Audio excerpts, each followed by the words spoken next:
కార్యక్రమం ప్రారంభం చేసే ముందర నేను మొట్టమొదట నన్ను సినిమా పాటలు రాయడానికి అవకాశం ఇచ్చినటువంటి సిరివెన్నెల సినిమా నిర్మాతలు, దానికి దర్శకత్వం వహించి నాకు సిరివెన్నెల అనే పేరు ఇచ్చి మరొక కొత్త జన్మని ఇచ్చిన విశ్వనాథ్ గారు ఆ పాటల్ని అంత అద్భుతమైనటువంటి సంగీతంతో ఈనాటికి కూడా మర్చిపోకుండా శాశ్వతంగా నిలబెట్టినటువంటి సంగీత దర్శకులు కెవి మహాదేవన్ గారు, ఆయనతో పాటు ప్రపంచ ప్రఖ్యాతి చెందినటువంటి వేణువాద విద్వాంసుడు హరిప్రసాద్ చౌరాసియా.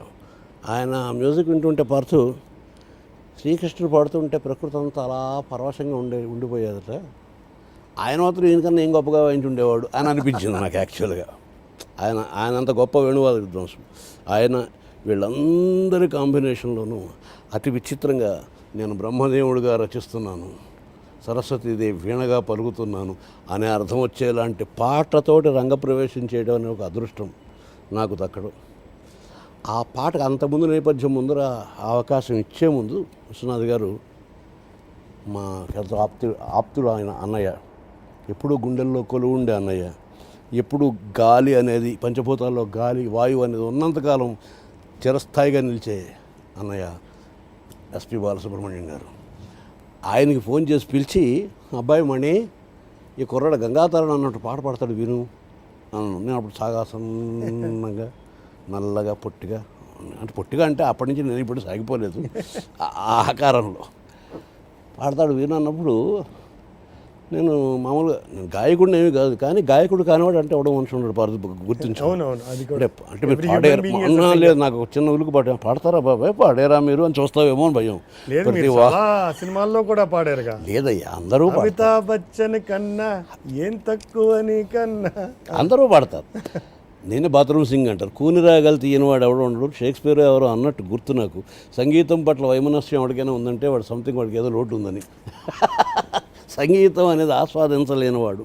సో ఎవడికొచ్చిన విధంగా వాడు పాడుకుంటాడు. నాకో బాణి ఉండేది అప్పుడు, సినిమా పాటలు కాకుండా వేరే పాటలు ఎవరు రాసి ఉండేవాడినేమో, కానీ ఒక బాణిలో అనుకుని రాయటం. అది నా గంగావతరణం అన్న పాట వినిపించిన వెంటనే బాలుగారి కళ్ళు చెమరించినాయి. ఆయన కుర్చీలోంచి లేచి నమస్కారం పెట్టి, మీ పాటలు నేను వందలాది పాటలు పాడాలనుకుంటున్నాను అన్నప్పుడు నాకు ఆ మాట తలుచుకున్నప్పుడు ఇప్పుడు కూడా ఒళ్ళు పలకరిస్తుంది.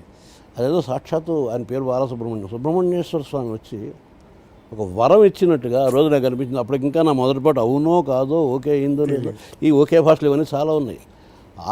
ఆనాటి నుంచి ఈనాటి వరకు నా ఆరాటం ఏమిటంటే, ఆ పాటల వెనకాల అంతకు మునుపు భరణి అనే కలం పేరుతో నేను రాసినటువంటి పాటల్లో ఏదో కవితో కాకరకాయ ఏదో ఉండేది.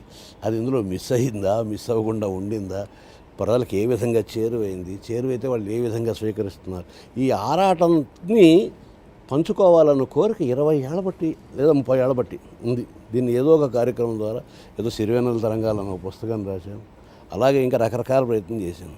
దీనికి సమగ్రమైన రూపం ఇద్దాను. ఒకనొక అమెరికా పర్యటనలో రామ్మోహన్ చెరువు పరిచయం అయినప్పుడు అతను సంకల్పించి, తర్వాత వాసు ఆయన ఎలాగైనా శాస్త్రి గారి పాటలు ఆయన ఏమనుకున్నారు, ఎలా అనుకున్నారు అనే దానికంటే అవి మనకి ఏ విధంగా కనెక్ట్ అవుతాయి. సార్ ఆయన ఏదో భుక్తి కోసం వచ్చాడు, పాటలు రాశాడు, డబ్బులు ఇచ్చారు, వెళ్ళిపోయారు. ఈ కార్యక్రమం అంతా మిగిలిపోయిన శేషం ఏమిటంటే పాట, అది మనతో మిగిలిపోయింది. ఆయన పాట రాశాడు, సినిమాల్లోకి వెళ్ళింది, ఆయనకి ఏవో డబ్బులు ఇచ్చారు, ఆయన భుక్తి గడిచింది. శేషంగా ఏం మిగిలిందంటే మనతో ఉన్నటువంటి పాట.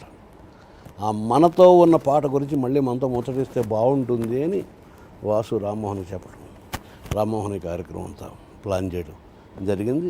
అది ఈ విధంగా రూపు తెచ్చుకుంది. క్రమంలో మనం పాట ఏమిటి, ఆ పాట ఎందుకు అలా ఉంది, ఆ పాటల్లో మాట పట్ల అక్కర కలిగించడం కోసం నేను చేసే ప్రయత్నం ఏంటి, అవన్నీ మాట్లాడుకుందాం. అద్భుతం బాబాయ్, చాలా బాగా చెప్పారు. అంటే ఈ కార్యక్రమం చేయడం ఒక ముఖ్య ఉద్దేశం అంటే ఏంటి అనేది మీ అంతరంగంలోని భావాల్ని మాకు క్లియర్గా చెప్పారు.